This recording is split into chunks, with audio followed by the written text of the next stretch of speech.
buenos días, Panamá. Hoy es miércoles 31 de agosto. Usted nos ve por Next Canal 21, nos escucha por KW Continente. Bueno, un día en el que termina el mes de agosto, un mes que termina, bueno, con esa polémica y lo que está pasando en las farmacias. Vamos a tener al presidente de las farmacias hoy con nosotros, Orlando Pérez, pues que ellos demandaron ese 30%. AEBE dice que podría volver a las calles o a las medidas de fuerza. No se ha cumplido lo prometido en huelga. Un día también en el que vieron este operativo llevado a cabo por la policía en varios lugares del país, principalmente en el Tecal. Un día también en el que APEDE homenajeará a Rubén Castillo Gil con la medalla Fernando Letal Marán. Bueno, todo en un día en el que el mundo pues lamenta y todos los líderes se han pronunciado sobre el fallecimiento de Mikhail Gorbachev, pues el último secretario general del Partido Comunista de la Unión Soviética, último líder de la Unión Soviética, y quien falleció a los 91 años en el día de ayer. 25 años sin Diana. Lady Di falleció hace 25 años. Y hoy, pues, solo uno de los tabloides lo saca de manera pues, muy efímera en su portada. Pues, Lady Di, pues, una especie de monumento al glamour y a bueno, aquellos pues, alegres años 90. Recuerdo, 6139 son las decenas sugeridas para hoy. Recuerden, el sorteo no va a ser en la Plaza Víctor Julio Gutiérrez, que está en remodelación, sino dentro en el auditorio de la Lotería Nacional de Beneficencia. Don José. Buenos días, Fernando. Buenos días. Buenos días a toda nuestra audiencia que nos sigue en KW Continente Radio y en Canal 21 Next TV. Oiga, Fernando, la princesa Diana era y es pues, la excelencia de la belleza, pero la palabra más perfecta es la que usted utilizó. El glamour que tenía esa mujer para lo que sea. Hasta para caminar, para reírse, para brindarnos su belleza, para sus gestos humanitarios. Con qué elegancia. Representó a la corona, la reina cuando murió, no quería reconocer nada, y la popularidad de esta con esa extraordinaria mujer la obligó. Esa maravillosa película llamada The Queen, tal vez una de las mejores actuaciones de la historia. Bueno, ¿cómo hizo la reina? La reina quería que fuera, la reina Isabel, que fuera un velorio, un funeral privado. Pues, y fue el primer ministro, Tony Blair, quien exigió, bueno, señora, tenemos al pueblo entero buscando que ya lamentar, dar estas muertas de dolor, y se tuvo que hacer ese sepelio. Y lo interesante es en la película cuando dicen, bueno, ¿y cuál sepelio usamos? ¿El del príncipe de Edimburgo? ¿El de la reina? No, le dice ella a su mamá, la reina madre, creo que vamos a tener que utilizar el tuyo. Dice, el mío, sí, la forma del tuyo, porque tú al final ya fuiste, no tienes alguna posición oficial, así que... Y así fue que lo hicieron. Bueno, ¿cómo murió y por qué murió? Recuerden esa investigación hecha por el papá de Dodi Al-Fayed, que falleció con ella en ese puente de Alma, que dice que fueron los servicios secretos los que lo matan y que fue el propio duque de Edimburgo el que la manda a matar. Yo creo que muy exagerado. Sus hijos están haciendo una investigación, sobre todo Harry, que ha salido de este núcleo familiar. ¿Por qué la llevaron al hospital más lejano, habiendo 3 en el camino de la ambulancia? ¿Por qué demoró tanto la ambulancia en llegar cuando los focos de la seguridad francesa estaban tras ella? Muchas preguntas sin respuesta, don José. Una mujer cuyos ojos hablaban. Sí, bueno, aquí se hizo una orquídea que se llama Lady Di, sí, y esa canción de Elton John maravillosa, ¿no? Pues déjeme darle 3 noticias para que usted arranque el día bien, porque cuando usted escucha todos los profetas del desastre, entonces uno se olvida de que la vida continúa sobre cosas importantes, hay cambios serios que se están produciendo, pero le voy a dar 3 noticias que debieran ser bien reflejadas. Una de ellas, le conversaba a Fernando esta mañana, es los avances en la construcción de la ciudad de la salud. Una obra que debió ser, que inició bajo la administración del presidente Ricardo Martinelli, una de las grandes obras en la salud pública, ha sido retrasada, pero que ahora, ayer, por ejemplo, el presidente de Rica Service, Ricardo Gardellini, le entregó al doctor Lao las llaves del Instituto de Nefrología, en donde va a estar toda correspondiente a nefrología, trasplante, diálisis y también un banco de sangre, como la segunda parte porque ya se había entregado todo lo correspondiente a cardiología. Ajá. Se está avanzando, incluso esto que se entregó ayer, 15 días antes. Una belleza de construcción, no por la belleza, sino por el nivel tecnológico que estamos manejando allí para nuestros asegurados, para todos nosotros, los que estamos jubilados y los asegurados. De manera que señalo esto como un hecho importante. También el presidente Cortizo y su vicepresidente y su representación ayer inauguraron la segunda fase de la planta de manejo de residuos de aguas residuales aquí en Juan Díaz. En Juan Díaz. La mejor, la más grande planta de tratamiento de aguas servidas de la región. Dos importantes. Esto es una obra de más de 130 millones y la ciudad tiene en su conjunto una inversión para terminarla entre la sesión que hizo FCC al consorcio panameño, que encabeza Rigaservice S.A., de aproximadamente 1.000 millones. Estas son obras gigantescas que van a servir a nuestro país, a la salud. Sí, esto no lo escucha usted por ningún lado. Pero la otra noticia, quizás para mí la más importante, tiene que ver con la caída de la tasa de desempleo. Recuerda, y le explicaba, como estaba aquí con Fernando, que además sabe de economía, y nosotros nos interesamos en que usted sepa estos temas. En Panamá, la caída de la economía fue vertiginosa en el año 20, Fernando. En picada, quizás la más alta. La cuarta más alta del mundo. La cuarta más alta del mundo. Pero la recuperación fue en V perfecta. O sea, recuperamos rápidamente por las medidas que se tomaron. Entonces, cuando uno va a explicar las cosas, uno tiene que ver las cosas en su realidad. Caímos vertiginosamente y nos recuperamos. Eso nos da una idea a nosotros de los niveles de resiliencia de nuestra economía. Igualmente, ayer se publicaron cifras de desempleo del Ministerio de Trabajo. Entonces comienzan los que utilizan las cifras para cuando está mal, cuando las cifras demuestran cifras, no, es que esas son cifras del gobierno, no, esas son las cifras oficiales de la República de Panamá. El desempleo, que en el 20 cayó también,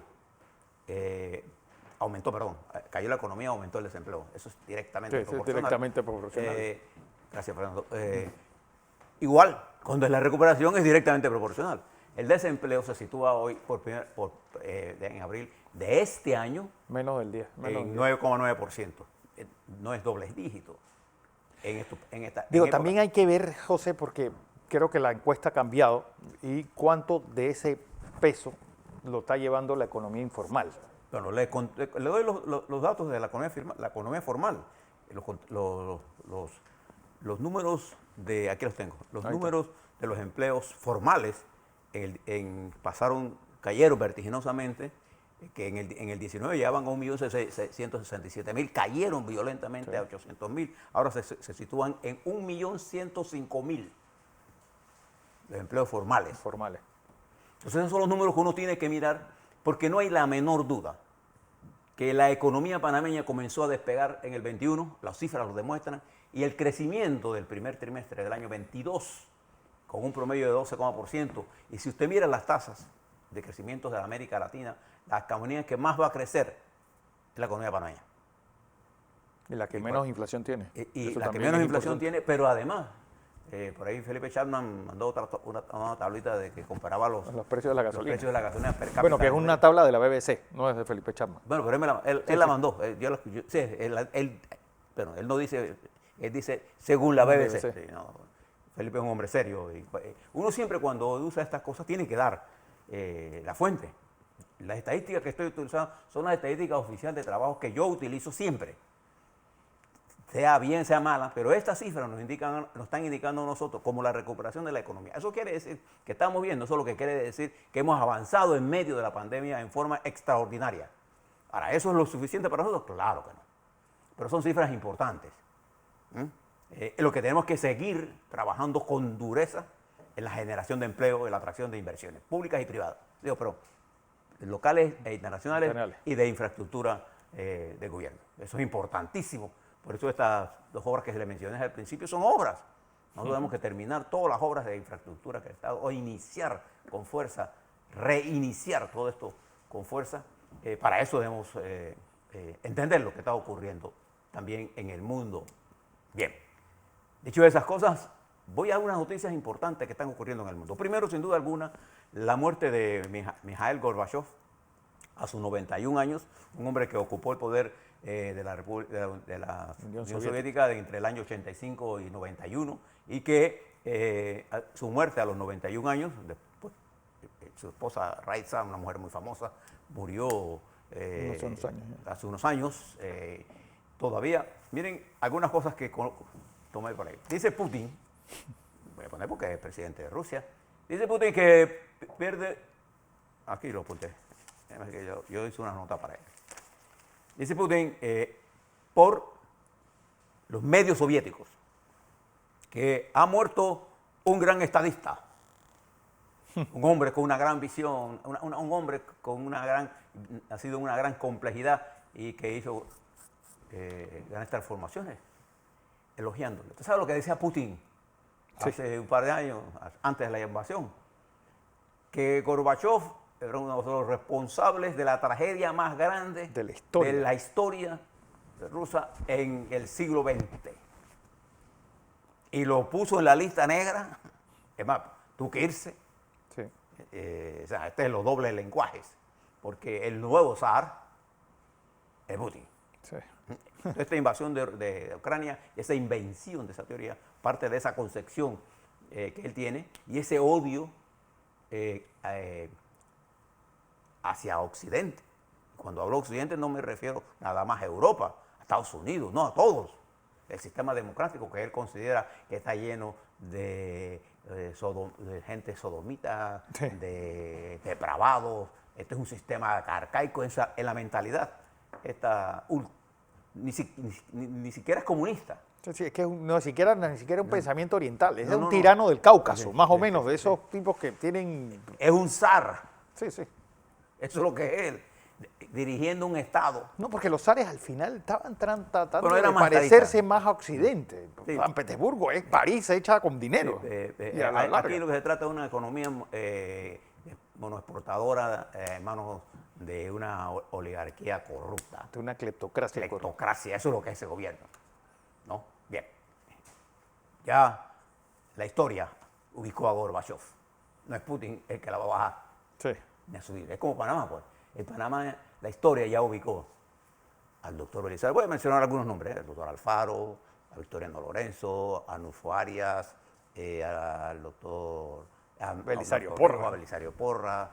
En fin, la historia se encarga de Chiari, a Roberto F. Chiari. Al presidente Chiari, con el que guardo a presidentes como, por ejemplo, el presidente Arias Espinosa. Ernesto Arias Espinosa. Dicky Arias, un caballero. Don Dicky Arias, un saludo para Ricardo Alberto Arias, su hijo, y su esposa. Sí, una gran personalidad. Bien. Muerto esto, le explico lo siguiente. Europa busca un replanteamiento del problema eléctrico. Recuerden que el gas hace unas semanas, hace unos meses, 6 meses, estaba más barato. Hoy está más caro. Y además Rusia ha venido amenazando y cortando el suministro para crearle problemas. Es parte de su guerra. La guerra general no es solamente contra Ucrania, es contra Europa. Se va a buscar replanteamiento del establecimiento de los precios de energía eléctrica. Pero no es tan fácil cambiar una estructura de precios de un mercado tan complejo como el mercado eléctrico. Ni allá ni aquí. Nuestra estructura está definida en mucha mejor forma que Europa. Ayer le hablaba en Panamá. Los precios están predeterminados por el ingreso máximo permitido. Allá establecieron el precio sobre el valor del gas. Y se despachaba gas primero, a pesar de que habían otras plantas termoeléctricas o nucleares que podían producir energía eléctrica más barata, pero se despachaba primero el gas. Esto lo va a tratar de cambiar Europa. Por eso es importante entender el mercado eléctrico. Entenderlo. No escuchar, hablar de lo que uno escucha, no, entenderlo. Para entenderlo hay que estudiarlo, hay que conocerlo a fondo. Europa va en el camino de eso, mientras Ucrania continúa su ofensiva en el sur, Fernando.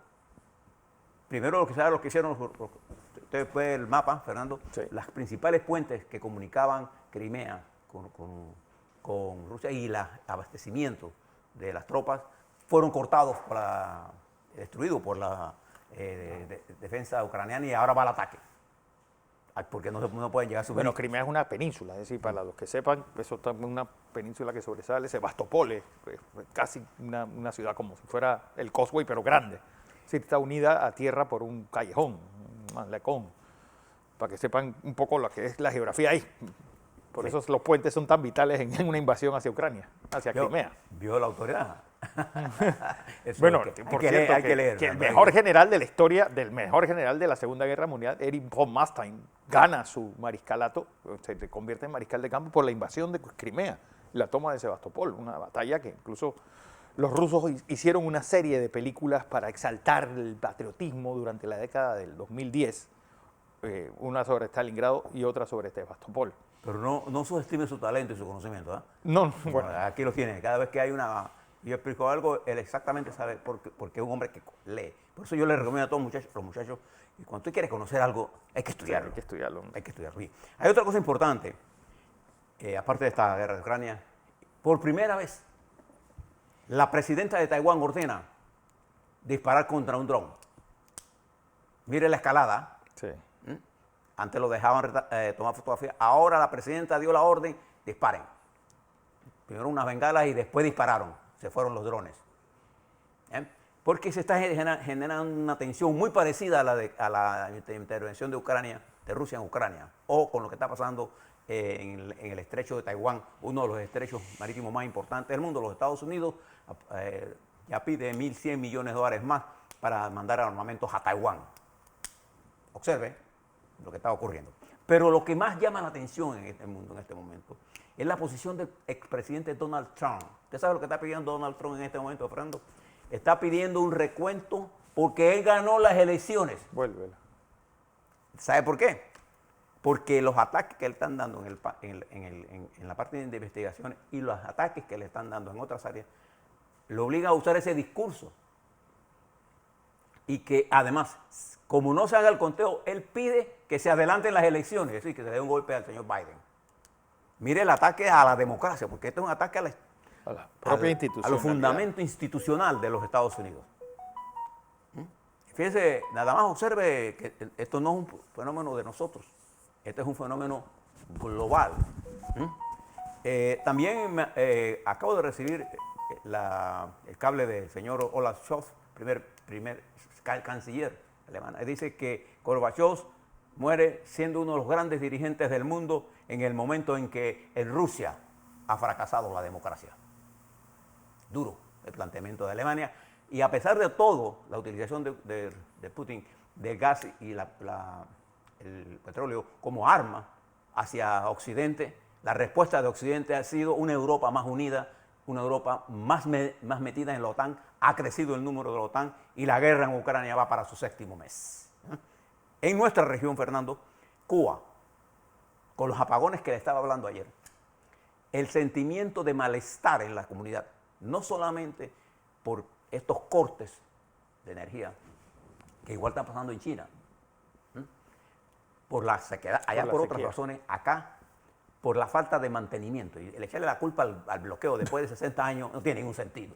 Es un sistema concebido precisamente para fracasar. No pagar la luz o pagar lo que no debe dar luz es condenar a la no inversión en el sector eléctrico. En el sector eléctrico cubano no se invirtió desde hace mucho tiempo. ¿Qué ha pasado como consecuencia de esto? Que estos apagones, unidos al deterioro agigantado de la economía, ¿qué está produciendo, Fernando? Manifestaciones. Y en China también. En todos lados. Porque esto es lo que genera, si aquí se produce por unas razones menores, imagínense allá donde no hay luz. Usted se imagina apagones suyos por 10, 12 años, 12 horas por día, sin poder comprar alimentos, la depreciación, el incremento del precio del dólar. Solo los generales y los gamonales del gobierno tienen plantas especiales para ellos, tienen comida, comen carnes exquisitas, pero el pueblo ve las manifestaciones, lo está viendo en casi todo el mundo. Lo está viendo en China, lo está viendo en Estados Unidos. Hay preocupación sobre lo que está ocurriendo mientras termino aquí en Chile. Este domingo habrá elecciones. Y la situación es bien complicada para el presidente Boric. Todo indica que las reformas constitucionales tienen una gran dificultad para ocurrir. Solamente puede ocurrir que pase si la gran mayoría de los chilenos va a votar, cosa que no está prevista. No está prevista. Está prevista un 35-40% de asistencia electoral, lo que le da una certeza a la victoria del no. A la vuelta vamos a hablar sobre Panamá. Le tengo preparado no sé si tenga tiempo hoy, pero si no mañana, sobre lo que he conversado internacionalmente y localmente sobre la decisión del Partido Cambio Democrático de expulsar 15 diputados. Sí. Yo no sé si se han dado cuenta de la magnitud de lo que están haciendo, pero no solamente por la magnitud, sino por las violaciones de los procesos. Voy a hablar sobre esos temas, porque son temas muy importantes. Vamos a hablar sobre Panamá, qué va a pasar en la apertura del diálogo, cuál es el papel del sector privado en esto, Sí. cómo está la economía de verdad de nuestro país y cuáles son los niveles que nosotros debemos esperar en los ajustes que vienen en los próximos días. Amárrese el cinturón, porque vienen tiempos interesantes e importantes. Así es.